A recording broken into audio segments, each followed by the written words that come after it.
Think fast, talk smart. Master clear thinking. Master communication. You don't lose people because you lack intelligence. You lose them because your thoughts arrive tangled, your words hesitate, and confidence disappears between your mind and your mouth. You felt it. That moment when you know what you want to say, but it comes out scattered, unclear, weaker than it sounded in your head. And afterward, you replay the conversation. You rewrite the sentences you wish you had said. You imagine how differently it could have gone, if only you'd spoken with clarity. This audiobook is about closing that gap, because the truth is simple and powerful. People who think clearly speak clearly. People who speak clearly are trusted, and people who are trusted are listened to. Welcome to Think Fast, Talk Smart. This is not about sounding clever. It's not about dominating conversations, and it's definitely not about talking more. It's about thinking cleaner, so your words land sharper, calmer, and stronger, even under pressure. Because the world doesn't reward the loudest voice. It rewards the clearest one. Before we continue, I want to say, my dear friend, if you are watching this video, then you are definitely on the right track. Like, subscribe, and write in the comments which topic or problem interests you the most. We promise to prepare a professional video explanation at your request. Chapter 1. Why Smart People Freeze. Let's start with a hard truth most people avoid. You don't struggle to speak because you're bad at communication. You struggle because your mind is overloaded. Too many thoughts, too many angles, too many internal filters running at once. You're thinking about what to say, how it sounds, how you'll be judged, what might go wrong, what you said last time. Your brain is multitasking when it should be focusing, and clarity cannot survive chaos. Smart people freeze not because they lack ideas, but because they have too many competing for attention. Your mind becomes a crowded room where every thought is shouting, and when everything is important, nothing comes out clean. This is why intelligence alone doesn't create influence. In fact, intelligence without clarity often creates hesitation.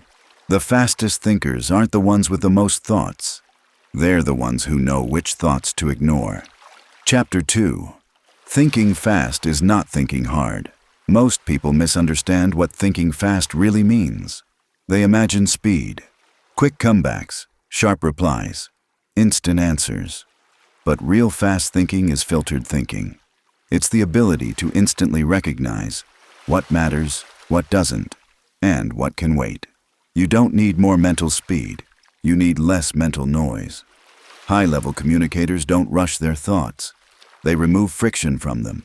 They don't panic under pressure, because they're not trying to process everything. They've trained their minds to move in straight lines, and straight lines reach the destination faster than chaotic loops. Chapter 3. The hidden cost of overthinking. Overthinking doesn't just slow your speech. It erodes your presence. When your mind is racing, your body shows it. Your voice tightens, your breathing shortens, your posture shrinks. People sense hesitation before they hear it. And the audience, whether it's one person or a room, responds not to your words, but to your certainty.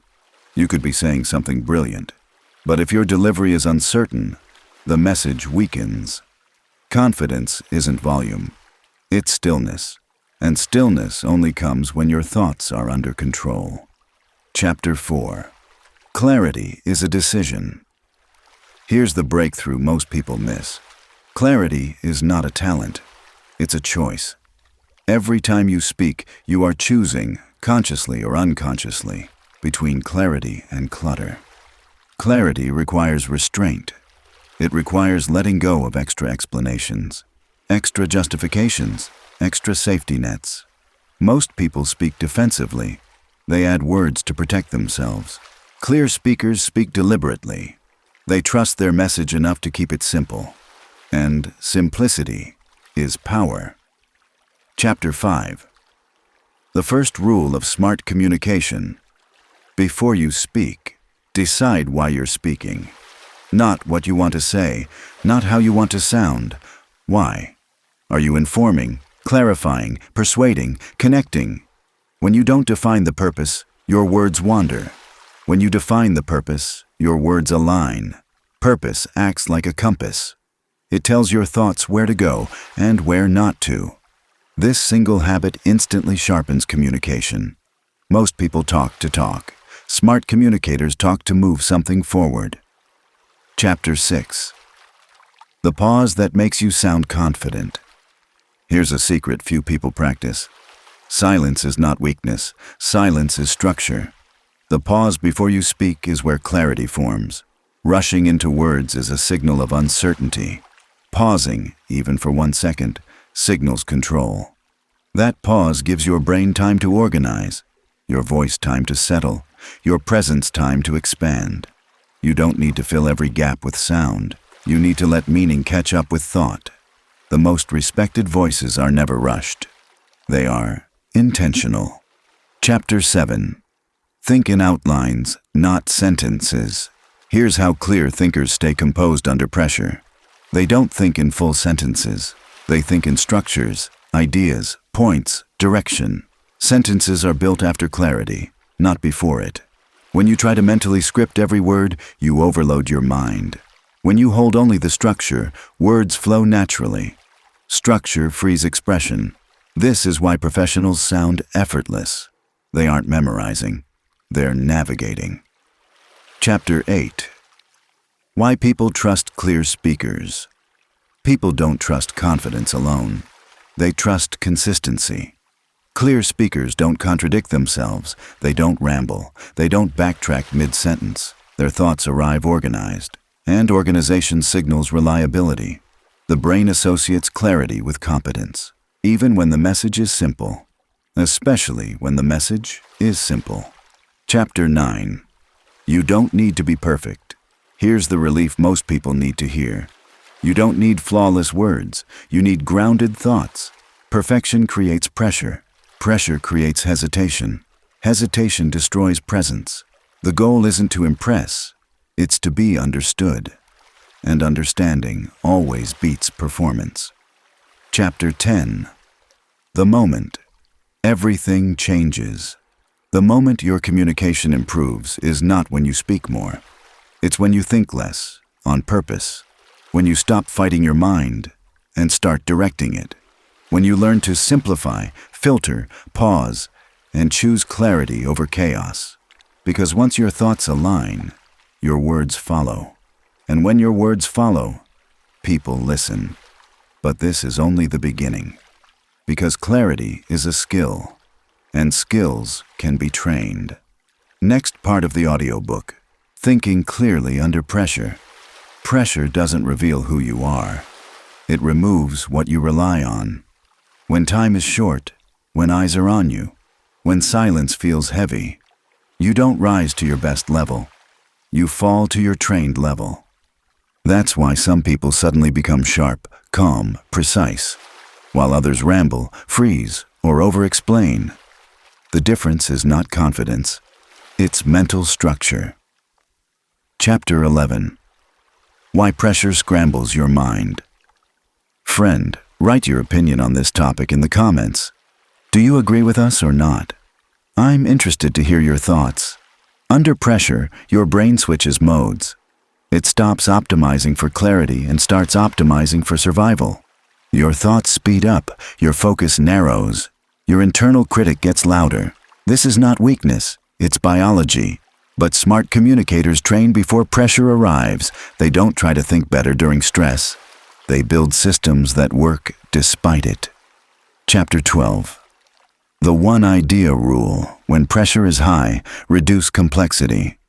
Here is a rule that instantly sharpens communication. One sentence, one idea, one direction. Most people collapse under pressure because they try to say too much at once. They explain, justify, qualify, apologize, all in the same breath. Clear thinkers choose one point and let everything else wait. If you remember only one thing in a tense moment, remember this: say less. Mean more. Chapter 13. Think in results, not words. When you speak under pressure, don't ask, "What should I say?" Ask, what do I want the other person to understand? Results. First thinking simplifies everything. It strips away unnecessary detail. It keeps your message focused. It prevents rambling. Words become tools, not distractions. Chapter 14. The internal reset button. There is a simple reset you can use anytime your mind starts racing. 3 steps. 1. Exhale slowly. 2. Relax your jaw. 3. Lower your voice slightly. This sends a signal to your nervous system. I am not in danger. Your thoughts immediately slow down. Your body follows your breath. Your mind follows your body. Calm is not a thought. It's a physical state. Chapter 15. Why confident people sound slower. Have you noticed? The most confident speakers are rarely fast. They speak measured, deliberate, unhurried. Speed sounds anxious. Slowness sounds certain. When you slow your pace, your brain has time to organize, and organization creates authority. Chapter 16. Stop trying to impress. One of the biggest communication traps is this: trying to sound smart instead of being clear. Impression seeking creates complexity. Clarity seeking creates simplicity. The moment you let go of impressing, your words become cleaner, because you stop performing and start communicating. Chapter 17. The power of short answers. You don't owe long explanations. Short answers signal confidence. They tell the listener, I know what I mean. If more detail is needed, it will be asked for. Until then, restraint builds respect. Chapter 18. Handling questions without panic. Questions are not threats. They are invitations. When someone asks you something unexpected, don't rush. Pause, acknowledge, then respond. A simple phrase buys you clarity. That's a good question. Those 4 words calm your nervous system and give your mind time to align. Silence is not failure. Silence is processing. Chapter 19. Thinking fast. Verse, thinking clear. Fast thinking without clarity is noise. Clear thinking, even briefly, is power. The goal is not instant answers. The goal is clean answers, and clean answers come from structured thinking. Chapter 20. The real source of confidence. Confidence doesn't come from knowing everything. It comes from trusting your ability to think simply, to pause, to choose, to speak with intention. When you trust that process, pressure loses its grip. But we're only scratching the surface. Because real communication mastery isn't just about what you say. It's about how your mind prepares before you ever open your mouth. Next part of the audiobook. The mental habits of people who speak smart. Before the words ever leave your mouth, a silent process decides how powerful they will be. Most people never notice it. They speak reactively, emotionally, unfiltered. Smart communicators do something different. They prepare their mind, not scripts, not speeches, but mental habits that organize thoughts automatically. This is where clarity becomes effortless. Chapter 21. Think in structures, not sentences. Here's the truth no one teaches. Your brain doesn't struggle with speaking. It struggles with organizing. When thoughts feel messy, it's because they're unstructured. High-level communicators think in frameworks. Problem, insight, action, context, point, meaning, situation, decision, outcome. You don't need perfect words, you need a shape. Once the structure exists, words fall into place naturally. Chapter 22. The 3-second organizer. Before you respond, especially in conversation, give yourself 3 silent seconds. In those seconds, ask, what's the core point here? Not everything you could say, just what matters most. That tiny pause turns chaos into clarity, and the listener feels it. Chapter 23. Stop thinking linearly. Most people think like this. Sentence 1, sentence 2, sentence 3.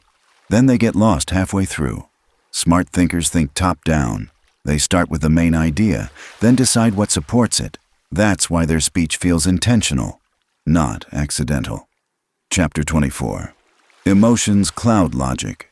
If your emotions are loud, your thinking gets quiet. That's why arguments spiral. Why nerves hijack intelligence. Why smart people sometimes sound unsure.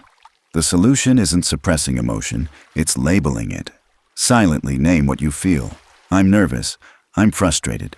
I'm excited. Labeling creates distance. Distance restores clarity. Chapter 25.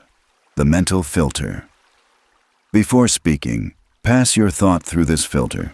Is it necessary? Is it clear? Is it aligned with my goal? If it fails one of those, let it go. Not every thought deserves airtime. Restraint is intelligence in motion. Chapter 26. Why rambling feels safe. Rambling feels like protection. More words feel like more control. But in reality, rambling signals uncertainty. Clarity feels risky because it's exposed. One idea, one sentence, no hiding. That's why it's powerful. Chapter 27. Think in outcomes. Elite communicators don't focus on being understood. They focus on what happens next. What decision should this create? What feeling should remain? What action should follow? Outcome-focused thinking sharpens everything. Chapter 28. Your inner narrator. There's a voice narrating your performance as you speak. If that voice is critical, you'll hesitate. Train it to be neutral. Instead of, don't mess this up. Shift to, stay clear. Simple, calm, directive. Your inner language shapes your outer delivery. Chapter 29. Practice. Thinking, not talking. Most people practice speaking. Few practice thinking clearly. Clarity comes from reflection. After conversations, ask, what worked? What confused? What would I simplify next time? Reflection sharpens instinct. Chapter 30. The quiet confidence. Loop clear thinking builds calm speech. Calm speech builds trust. Trust reinforces confidence, and confidence improves thinking. This loop is learned, not inherited. But we're not done yet. Because even with clarity, words still fail if your delivery works against you. Tone, pace, presence. If you appreciate our efforts and our thoughts, subscribe and like this video. We need to show the world that there are many people like us. We must always continue to improve. Next part of the audiobook. How to sound confident before you say a word. Before people understand what you're saying, they decide how they feel about you. That decision happens fast. Faster than logic, faster than content. It happens through signals, subtle ones, and most people are completely unaware of them. Chapter 31. Confidence is a physical signal. Confidence is not volume. It's not dominance. It's not aggression. Confidence is control of pace. People who rush sound unsure. People who pause sound deliberate. Slow down by 10%, not dramatically. Just enough to let words land. Chapter 32. The power of the first sentence. Your first sentence sets the tone for everything that follows. If it's hesitant, you're chasing attention. If it's clear, attention comes to you. Start with a statement, not an apology. Not, I'm not sure if this makes sense, but instead, here's the key point. Authority begins with certainty of direction, even if the idea is evolving. Chapter 33. Speak lower, not louder. Nervousness raises pitch. Calm lowers it. You don't need to force a deeper voice. You need to relax your breath. Breathe from the diaphragm. Finish your sentences fully. A relaxed voice communicates safety. Safety invites listening. Chapter 34. Eye contact without intensity. Avoiding eye contact signals insecurity. Staring signals aggression. The sweet spot is anchored calm. Hold eye contact for the length of one thought. Then release. This rhythm makes people feel seen, not examined. Chapter 35. Remove filler words without trying. Like. You know. They disappear when thinking becomes intentional. Pause instead. Silence feels uncomfortable to you, but powerful to them. Silence implies choice. Chapter 36. Why less words sound smarter. When you say less, each word carries weight. Over-explaining dilutes impact. Trust your listener's intelligence. Say the point, then stop. Let space do the work. Chapter 37. The energy mirror. People unconsciously match energy. If you're anxious, they become uneasy. If you're calm, they settle. Before speaking, regulate yourself. One slow breath, one grounded posture. You don't command the room, you set the frequency. Chapter 38. Confidence is predictability. Confidence isn't surprise, it's consistency. Consistent pace, consistent tone, consistent intention. When people know what to expect from you, they relax. Relaxed people listen. Chapter 39. Ending sentences strongly. Many people trail off at the end of sentences. That erases authority. Finish your thought. Let the sentence end cleanly. Even if your voice is soft, finality matters. Chapter 40. Your presence speaks first before content. Before logic, before persuasion. Presence speaks, and presence is built from awareness. But now comes the most important shift of all. Because even with confidence and clarity, communication fails if you don't understand the other person. Next part of the audiobook, psychological listening. The skill that makes people trust you. Most people don't listen. They wait. They wait to speak. They wait to correct. They wait to impress. And because of that, they miss everything that matters. Real communication doesn't begin when you talk. It begins when the other person feels understood. Chapter 41. Why people don't feel heard. People aren't asking for solutions. They're asking for recognition. They want to know, do you see me? Do you get what I'm saying? Am I safe here? When you rush to fix, advise, or redirect, you send the message that their experience is inconvenient. Listening is not passive. It is active validation.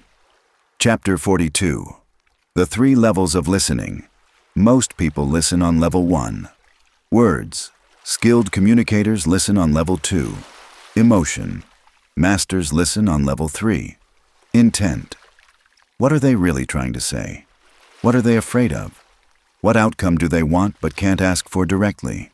When you respond to intent, people feel deeply understood. Chapter 43. Mirror before you move before offering your perspective. Reflect theirs, not by repeating words, by summarizing meaning. So what you're saying is, it sounds like the real concern is, this doesn't slow conversation, it accelerates trust.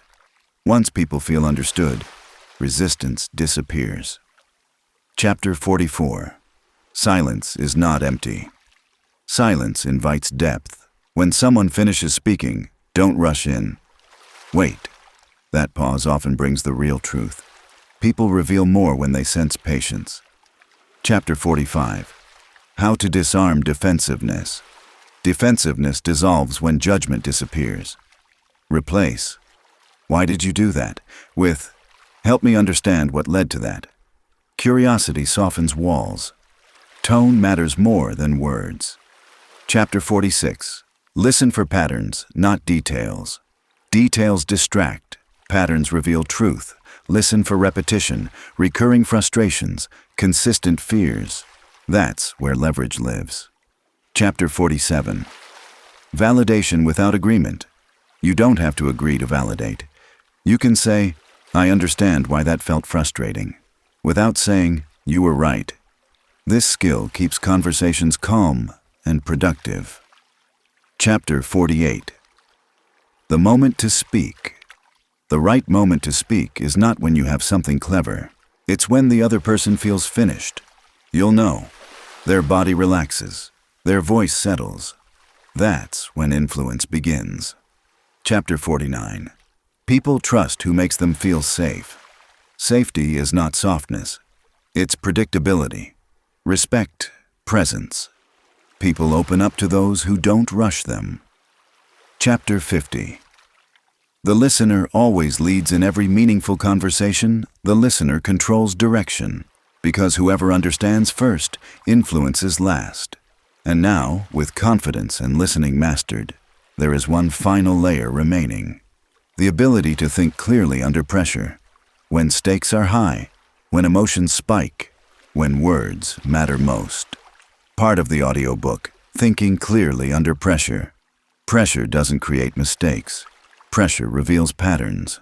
When emotions rise, whatever thinking habits you've built will surface automatically. That's why clarity must be trained before the moment arrives. Chapter 51. Why your mind freezes under pressure. The brain seeks certainty. If it can't find it, it panics.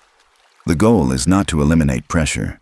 The goal is to reduce cognitive load. Fewer thoughts, clear priorities, simple structure. Clarity thrives on simplicity. Chapter 52. The 3-second reset. When pressure spikes, pause for 3 seconds. Not externally, internally. Ask, what matters right now?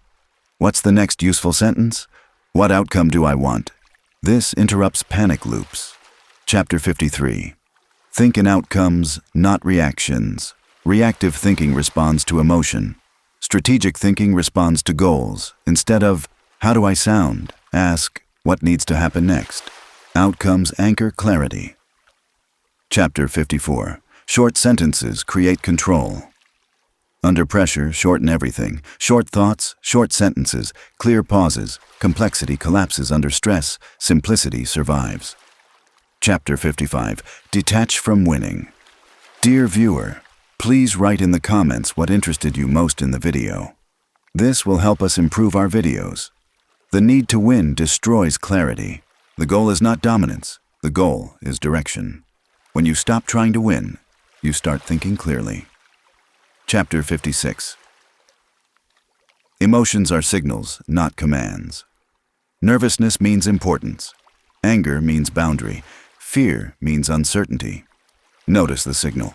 Do not obey it blindly. Awareness restores control.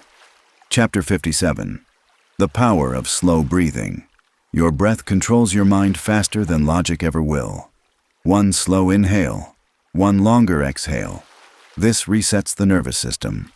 Calm thinking follows calm breathing. Chapter 58. Think one step ahead. Clarity is not predicting everything. It's staying one step ahead. What's likely next? What response keeps me aligned? That's enough. Chapter 59. Trust training over talent. You don't rise to the occasion. You fall to your training. That's good news, because training is controllable. Chapter 60. Calm is contagious. When you stay calm, others follow. Clarity spreads. Leadership emerges. Next part of the audiobook, Turning Skill into Identity. Most people learn communication techniques. Very few become communicators. The difference is identity. When clarity becomes who you are, you no longer think about what to say. You simply respond. Chapter 61. Why techniques fail without identity. Techniques require effort. Identity operates automatically. If you see yourself as someone who tries to communicate well, you'll hesitate. If you see yourself as someone who communicates clearly, you'll act. Behavior follows self-image. Chapter 62. Your internal voice shapes your external one. The way you speak to yourself becomes the way you speak to others.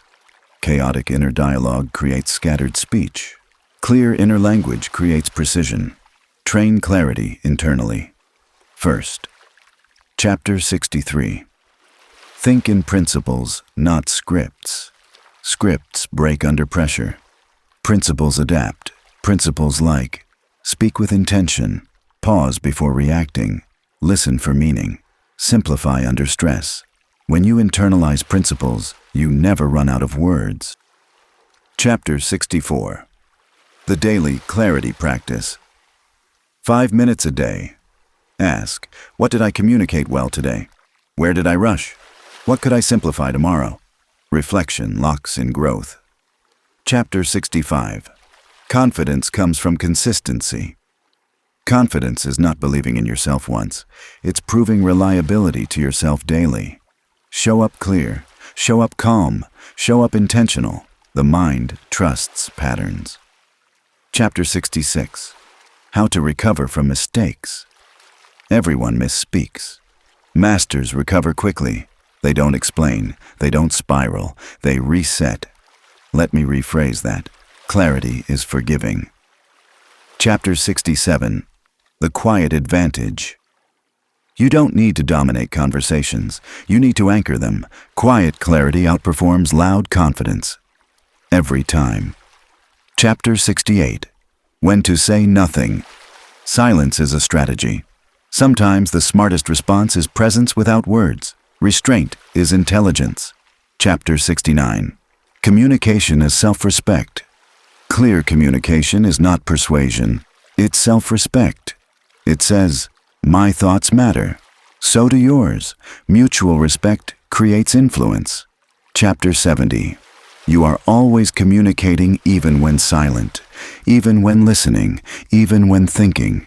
Your presence teaches people how to treat you. And now there is only one step left.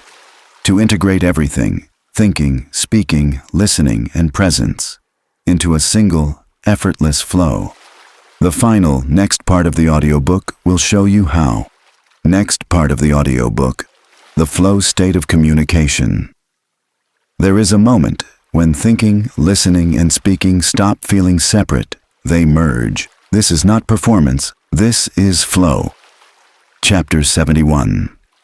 What flow really is. Flow is not speed. It's alignment. Your thoughts are clear. Your emotions are regulated. Your attention is present. Nothing is forced. You're not trying to sound smart. You simply are aware. Chapter 72. Presence is the core skill. Presence means being fully here. Not planning your next sentence. Not replaying your last one. Just listening. Just responding. Presence eliminates overthinking. Chapter 73. Trust. The process. Flow collapses when you interfere. Stop monitoring yourself. Stop judging every word. Trust the training. Your nervous system knows what to do. Chapter 74. When words arrive. Naturally. When clarity is internal, words arrange themselves. You don't search for them. They surface. This is the result of preparation, not talent. This is not an end. This audiobook ends, but this way of being continues. Clarity compounds, presence deepens, communication evolves. You will keep refining, without force. Chapter 100. The final realization. You were never broken. You were overloaded. And once the noise faded, what remained was already strong, already capable, already enough. If this journey resonated with you, let it be a promise. To yourself. A promise to protect your mind. A promise to speak with intention. A promise to live clearly. And if you'd like to continue this path together, share which next part of the audiobook hit you the hardest and what topic you want the next audiobook to explore. Because clarity is not a destination, it's a way forward. And now, it's yours.